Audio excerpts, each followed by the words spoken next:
Hi, Bobby Rio here, and in this video I want to talk about what your number one goal for 2020 should be, and also what your number one goal for every year going forward should be.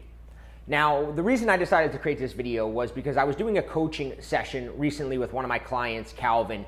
He hires me a lot of times for dating advice, but he also hires me occasionally for professional advice with his career, with his job. And this particular session, it came to his attention recently that the job that he has right now is coming to an end. His boss kind of let him know that we're going to be replacing you within the next month or so.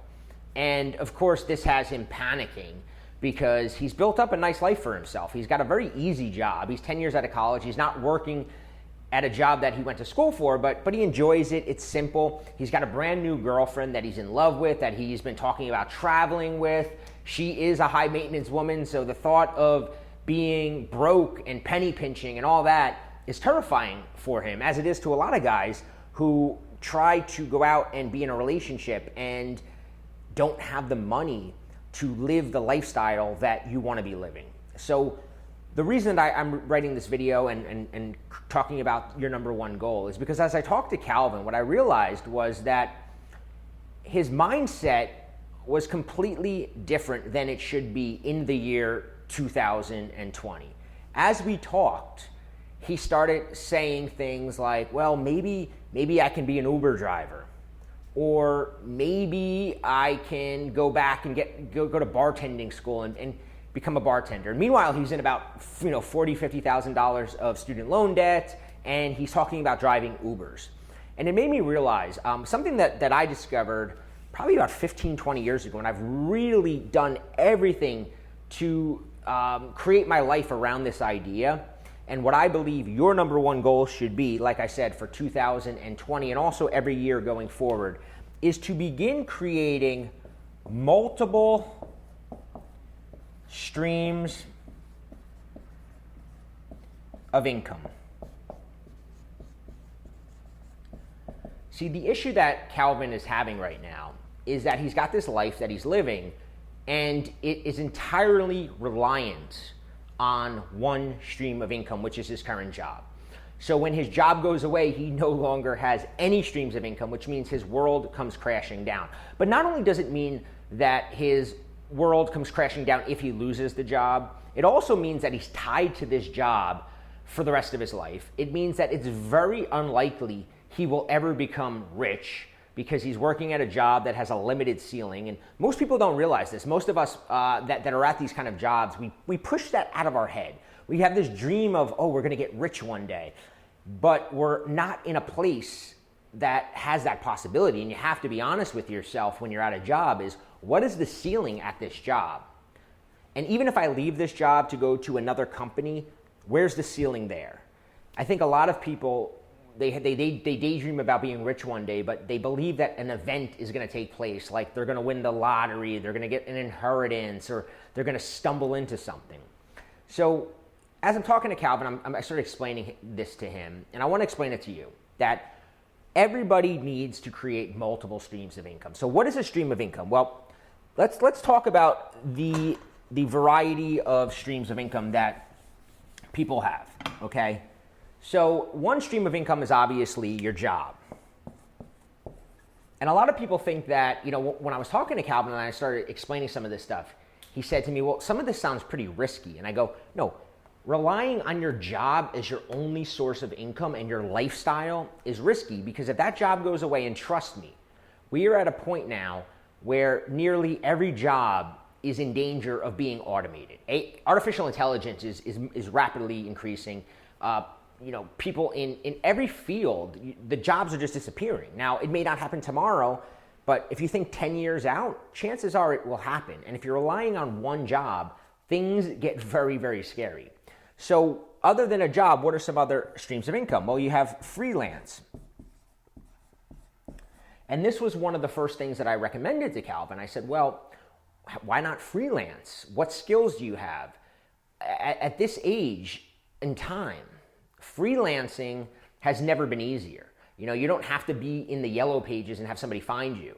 There's literally websites like Upwork and Fiverr and Craigslist. There's all these different websites that you can get freelancing jobs on extremely easy in all types of areas. I mean, I've hired freelancers in the past couple months. I've hired video editing freelancers. I've hired people to edit my ebooks.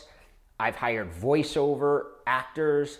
I've hired website designers. I've hired developers. I've hired so many freelancers just in the last couple months that it made me, and I pay very good prices to these people, that I realize that there's a wealth of opportunity available for people that are willing to say, hey, even if you still have your job, hey, I want to get a little side income through freelancing.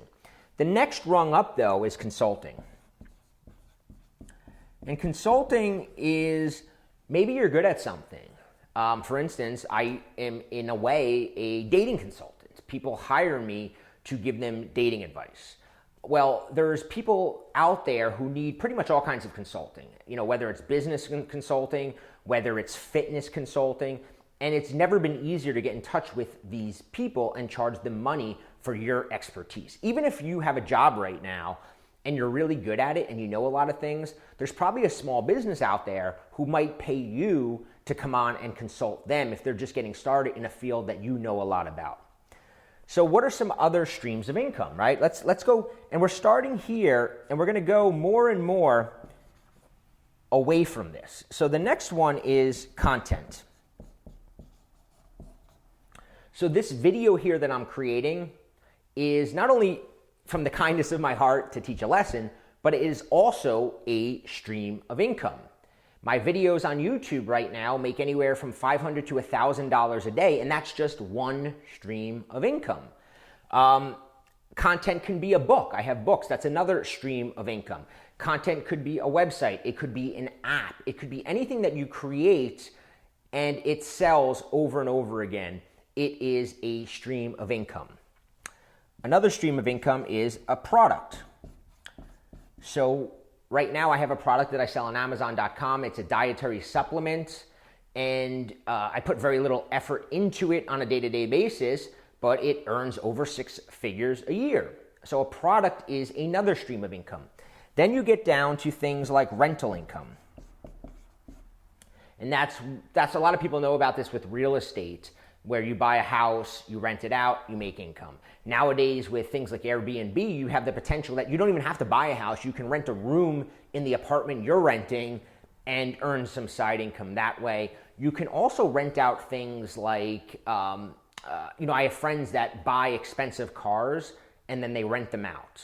So they might go out and buy an Audi A8 and rent it, or a Bentley, or something that costs them a lot of upfront money, but it allows them to rent it at a very high rate to people who want to drive it for a day, maybe people who are in town, they want to rent a high-class car. So then you have the next stream of income is investments.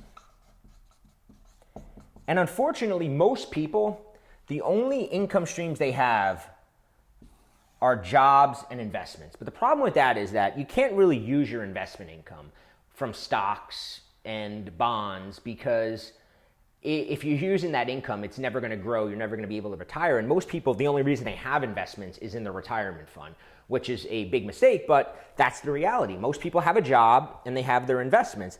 And what's really bad is that their job is tied to their investments. So when your job gets eliminated, your contributions to your investments gets eliminated.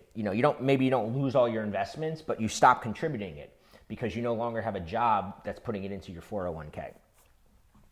So the idea, and the main idea that I want to get across in this video, and I'm going to give you some steps on how to do it, is to begin creating multiple streams of income. Like I said, I make money through consulting, through content, through products. I have rental properties. I have investments. That way, if any of these go away, if all of a sudden nobody was hiring me for dating coaching, I'd still make money through products. If my products went away, I'd still make money through my rental properties. I still make money through my content. There's always a stream of income, and this is the mentality you really have to have. If you want to get rich, because you're not going to get rich with just a job and investments. Because the way that works is you're making, let's say, $100,000 a year. You're contributing $10,000, $20,000 a year to investments. that number is never going to get large enough for you to be rich until you're 70 years old. And at that point, you're no longer working and you're just living on this money, so it doesn't accumulate. In order to get rich, you have to have multiple streams of income.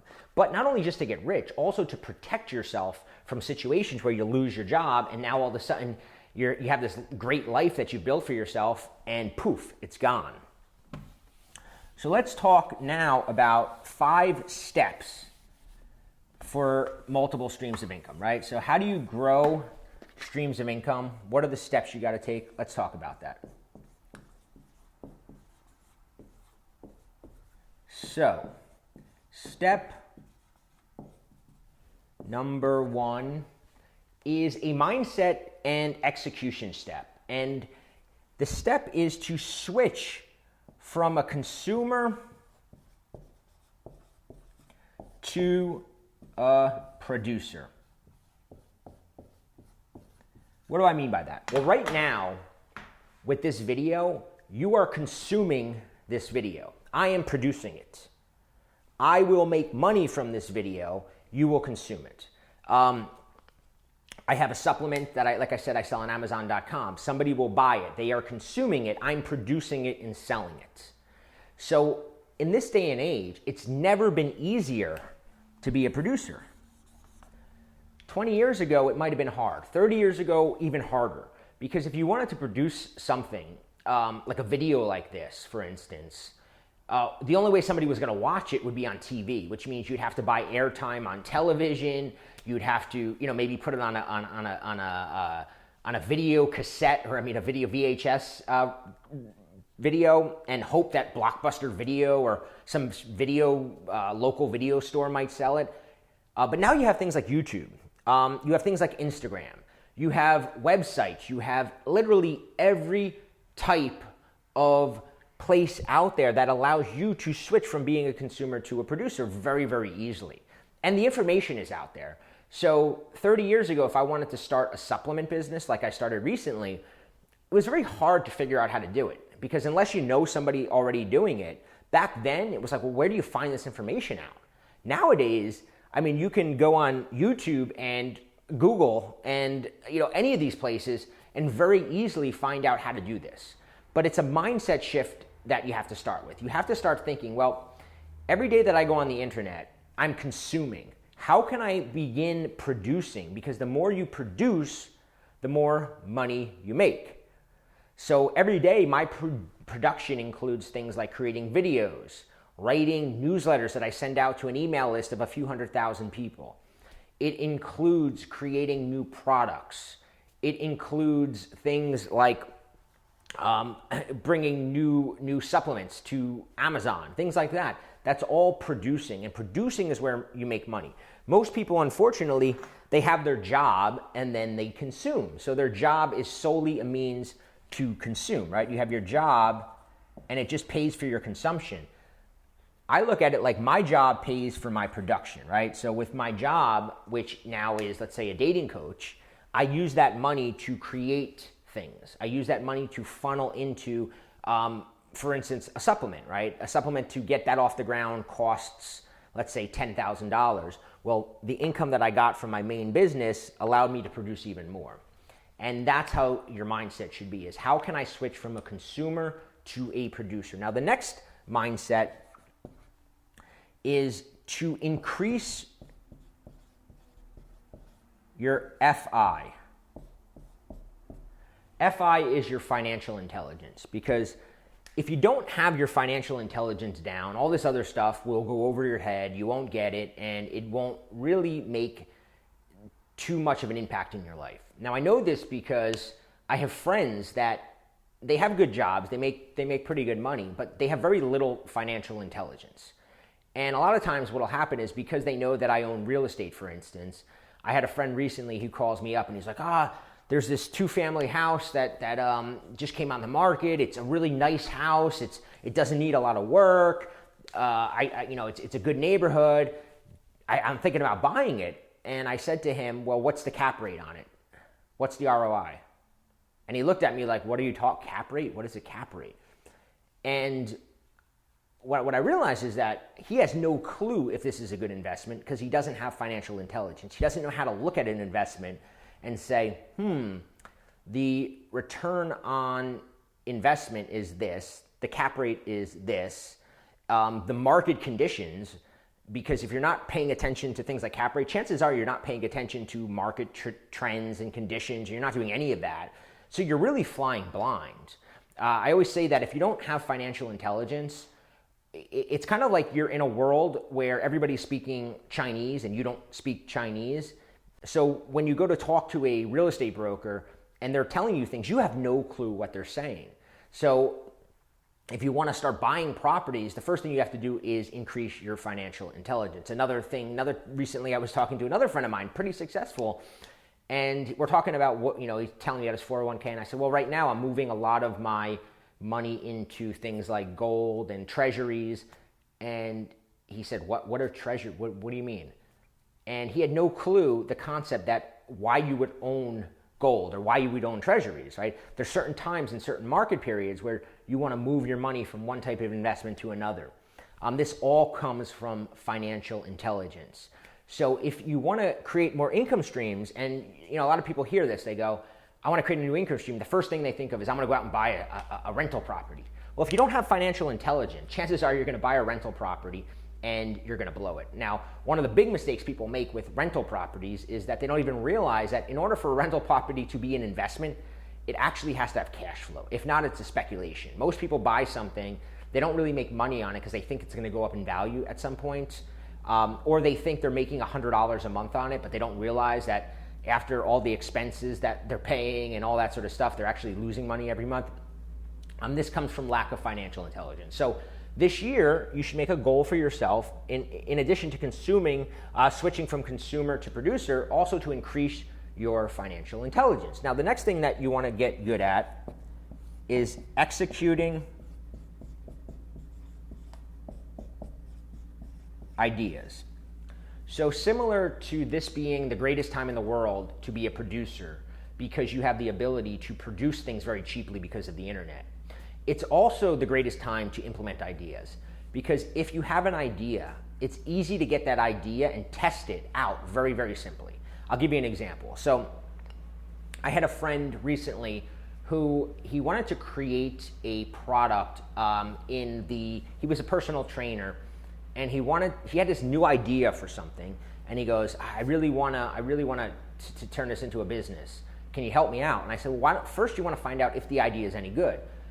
Before you do anything, you want to find out if the idea is good. And he said, well, how do I do that? And I said, well, you can spend $50 on Facebook running advertisements to your idea. And that will tell you pretty quickly if it's a good idea or not, because if nobody's clicking your idea, that means it's probably not a good idea. If you're putting it in front of people that should be clicking and they're not clicking it, that means they're not interested, which means maybe your idea is not good. So nowadays, whereas in the past, if you had a new idea, you had to put it out on billboards, or you had to buy a print magazine, or you had to put a commercial on television to test out an idea. Nowadays, you can test out an idea very, very simply. So again, this video that I'm creating right now is me testing out an idea. I had an idea of, hey, I want to put a video out and see if people are interested in creating income streams, and I was able to test it out very, very quickly, very, very simply. And you want to get in the habit every day, every week, every month to continually be coming up with ideas and then testing them out, because you can test things out very fast. A lot of people, what happens is, and I know a lot of friends like this, and I consult for people like this, where they have this idea, and it's the same idea they've had for 10 years now. And I talk to them, and they're like, yeah, I want to do this. And I go, you've been telling me that for 10 years. Why haven't you done it? It's never been easier. It's never been easier to take your idea and implement. Now, trust me, I was the world's biggest procrastinator. I understand, right? I understand it's easy to get caught up in day-to-day life.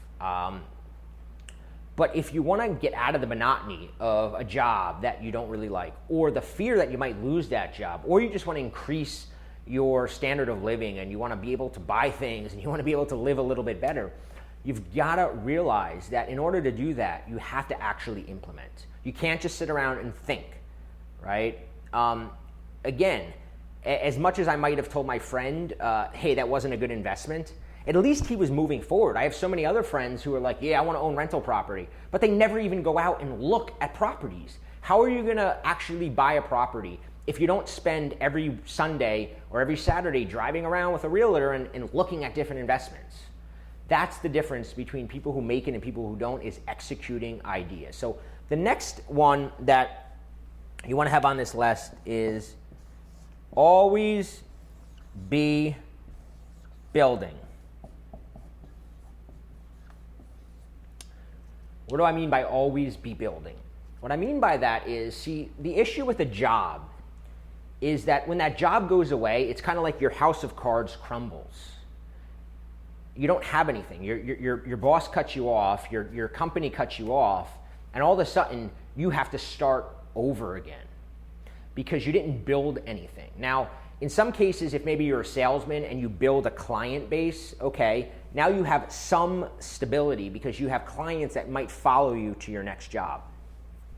But you always want to be thinking long term. Anything you do, you want to be thinking, how does this build for the future?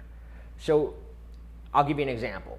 If I put a video on my YouTube channel, I'm building my YouTube channel, which means that I have videos now on YouTube that I created 5 years ago that still bring in prospects, that still bring in customers, and that still make me money. I have articles on websites that were created years ago that still bring in prospects, customers, and make money. My products that I sell on Amazon, my supplements, I built something and now it continually makes money. So you want to be thinking, how can I build something? And eventually you'd like to build something you can sell. So my supplement business, I didn't really create that for the stream of income that it brings in. I created it because I wanted to eventually sell it to a bigger supplement company who would come along and pay me a lot of money, and that way I've now built something I can sell. But you always want to be thinking about building. And this is why, let's say, a freelancing is in the chain of income, right? Job is like the top of the pyramid. Freelance is next, because with freelance and job, you might be building a reputation, but that's about it. Then you get down to consulting, then you get down to content creation and products, and that's where you really start fleshing out your pyramid so that you're getting safer and safer from your income disappearing one day. So the final thing I want to talk about, and what it ultimately comes down to in a lot of these things, is separate time and money. So the issue with a job, the issue with freelance, is that it's connected to you. If you earn an hourly wage at work, you can only work so many hours. Even if you're on a sales job where you earn commission, you can only earn so much commission because, how many phone calls can you make on a daily basis? How many clients can you comfortably handle? It's capped out on your time. How much time do you have to dedicate to this? To really develop multiple streams of income, eventually you have to learn to separate your income, your money from your time. And you do that, like I said, through all of this. So when you begin producing things like a video, this video lives on, right? Right now, I'm recording this video. It's use of my time. But once this video goes online, I'm no longer connected to it. This video will play hopefully 1 million times. I don't know, but it'll play. And every time it gets played, I'm no longer putting any effort into it. Now the video itself is doing all the work. So you want to create things that do the work for you. So that's why when you implement execute ideas, I always say execute ideas in ways that may allow to eliminate you from the equation. An example would be, let's say you're a freelancer and you do video editing, and you're really good at video editing. Because I had a freelancer that I actually worked with to help him transition. He was a video editor. He was doing editing for me. He couldn't keep up with the amount of editing work that I was giving him. And I said, well, why don't you switch from being a freelancer to being a business owner? And he goes, what? I don't know how to start a business. I said, nowadays you don't need a store. You don't need any of that nowadays. You don't even need people think, I need to get a copyright and I need a business. You don't need anything to be a businessman. He said, well, how do I do it? I said, well, find 3 video editors who are just as good as you, if not better than you. You just concentrate on getting the clients, and then they do the work. They actually edit the videos. Now, in that case, he's still somewhat attached to time, but he has leverage now because he's bringing in work, and now these other people are editing the videos for him, so he can handle a lot more work, which allows his income to go up, even though he's only spending the same amount of time. The amount of time that he spends getting clients is the same, but the amount of clients he can get because he has other people actually doing the video editing now allows him to drastically increase his income. So separating time from money is ultimately what your goal should be. Now, wherever you are right now on the pyramid, if all you have is a job, then maybe your next step is freelancing, but you should always be moving towards the next step. Now, ultimately, like I said, time being disengaged from money. Money no longer relying on your time is the ultimate goal. So some people say, well, how do I do it? One of the things that I've recommended to my clients is my friend Rob Weiser. He has a free online course. He holds it a couple times a week. I actually work with him on it, where he teaches you how to create your own product, how to create your own digital income stream. Like I mentioned, my favorite way of earning money is creating digital assets, things that I put online and they make me money over and over and over again. Now, Rob's been doing this even longer than I have, and he's created even more of them than I have. So what he decided to do was, because both of us kind of got tired of when our friends ask us, well, how do you do it? What do you know, how do I get started? We said, why don't I kind of interviewed him and got the information out of him. He taught it. It's completely free. I'm going to put a link below if you're interested. If creating an income stream is a goal for you this year, which, like I said, it should be your number one goal, I highly recommend taking our class, because we're going to walk you through the process of creating your first digital income stream. And like I said, digital income streams are the best because they fit all of these pretty good, right? They turn you into a producer.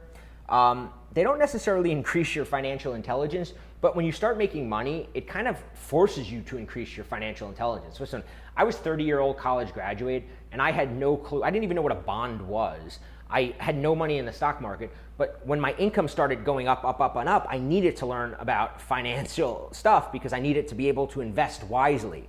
It allows you to execute ideas, because when you realize that you have this digital platform that you can sell stuff on really fast, it allows you to go from thinking about an idea and having it in your head for years to actually putting it down on paper, getting it out to the world very fast. It also allows you to build something, and ultimately the best thing is it allows you to separate time and money, because that's ultimately how you become financially free. It's how you become free in life. Calvin, one of the things he said to me is he wants to travel with this girl. She doesn't, her job allows her to travel. And at the moment, he's like, well, how do I do that? And I said, well, when you do the kind of lifestyle that we're talking about here, when you separate time and money, you no longer have to be in an office every single day. You can work from anywhere. I work from Starbucks a lot of days. In the winters, I go down to Columbia for the entire winter to get out of New Jersey. There's a lot of opportunity when you separate time and money. So if you want to register for Rob and I's class, I highly recommend it, because like I said, getting your first digital asset will not only earn you extra money, it'll also put you on a path. I like to say that everything that I do, I work towards building an empire. I want to build an empire. I want to have the life that I want, and I realize now that all of this works together, right? Becoming a producer, increasing your financial intelligence, it allows the average person nowadays to compete with people that might have had advantages, right? The guy who went to Harvard or Yale or any of these really good colleges, they no longer have that big of an advantage over the rest of us, because we have the ability now to do all of this very easily with the internet. So sign up for the class if you're interested, and if not, I will see you on the next video.